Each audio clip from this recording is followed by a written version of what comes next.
Now, two Ekurhuleni officials and a businessman have been jailed for tender corruption.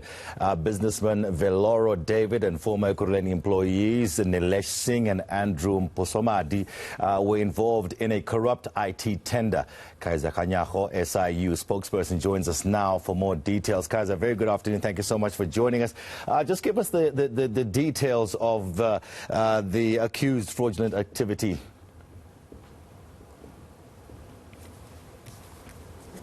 Thank you very much, and thank you to your viewers. This matter comes as far back as 2008.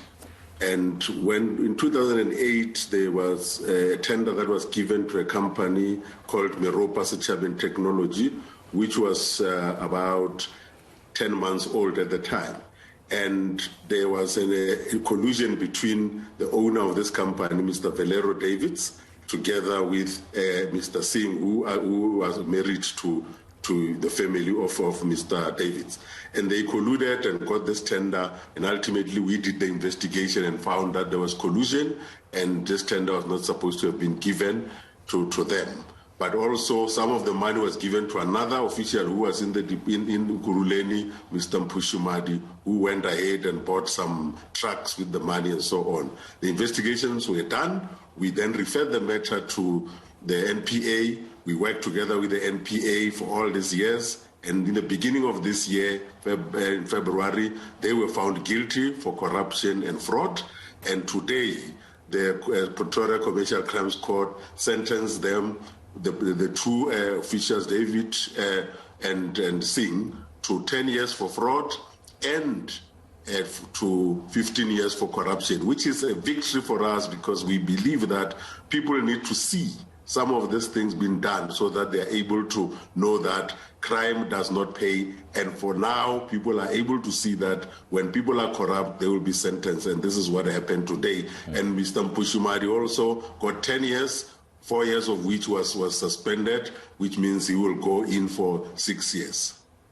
You're 100%. I suppose this is what people want to see, some action being taken and people being punished for those for their crimes. Now, the asset forfeiture unit, did it also come into play in terms of the gains of their corruption?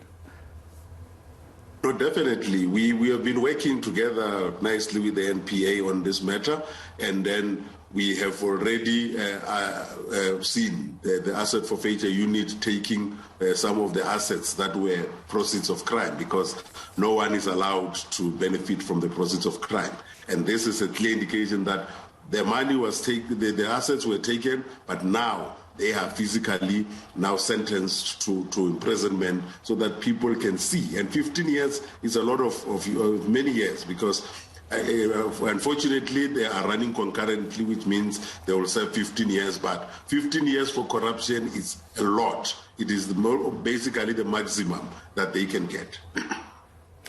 How did this case come to light in the first place in terms of this tender itself? How did you get involved in the first place, the SIU? Yes, we got involved in this tender purely because there were whistleblowers who came to us and said, there's this company that was given where this tender without processes been followed, and they also made us aware of the relationship between Nilesh Singh, who was instrumental in the giving out of this tender, and Veloro Davids, because they were relatives and they gave each other this. Therefore, the whistleblower gave us information. We sent our team there as far back as 2008 somewhere, and therefore you can understand how long ago this was. And we did a lot of investigation until we were sure that there was clear collusion, and we referred the matter to the NPA for prosecution. Now, 2008, that is way back. I mean, and this it's only the matter's only coming to conclusion now. The sentencing only taking place now. You said in your worry about some of the cases that we're seeing now. Do we also have to wait that long for those cases to come to conclusion?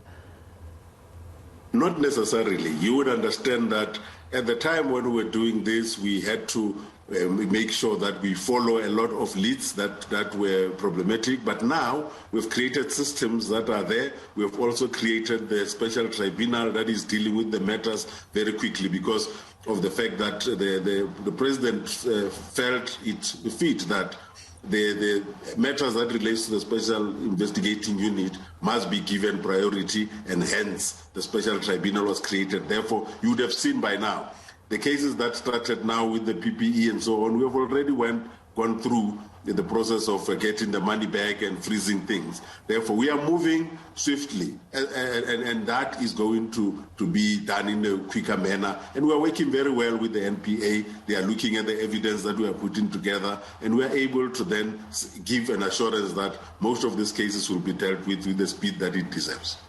Okay, fantastic. Thank you so much for giving us your time this afternoon, Kaiser Kganyago.